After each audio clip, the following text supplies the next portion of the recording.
What's up, sports bettors? Alex here, and we have some big college football games on Saturday, including TCU, Kansas State, and then, of course, Georgia, LSU. So, Georgia, pretty big favorite, best offered at minus 850 on the money line on Bet Online and Hard Rock.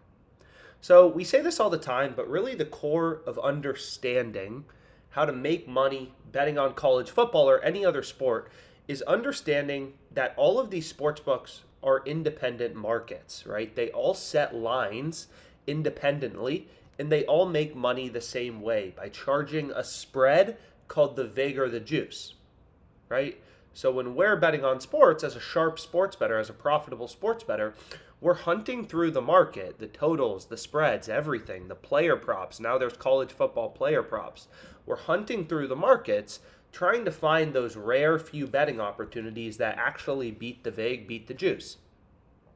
You don't need to bet on every game. You need to find the plays that are profitable and have an edge.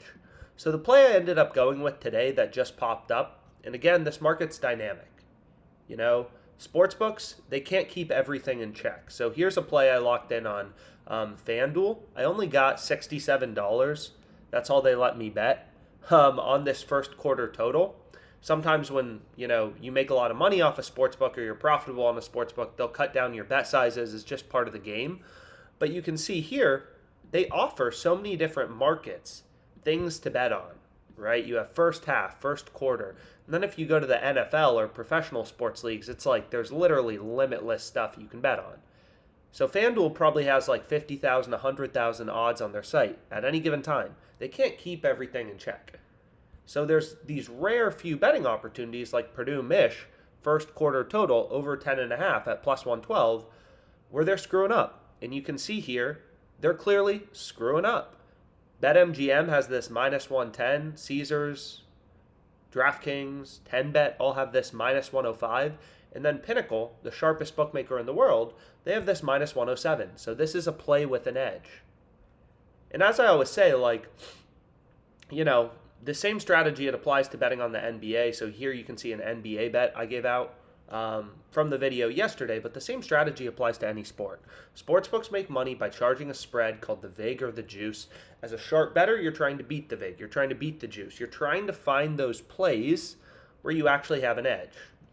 So if we go to a no vig fair odds calculator, what you can actually see is if we put in DraftKings market, so they have the over at minus 105.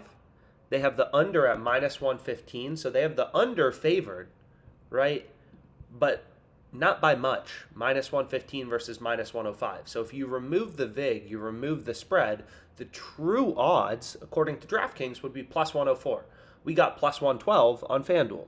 So you're always getting better odds, higher odds than the no vig line, right? So it's kind of like if you go to a car dealer and he buys your car for $10,000 and he sells it for $15,000, he thinks it's worth somewhere in the middle, maybe like $12,000, $13,000.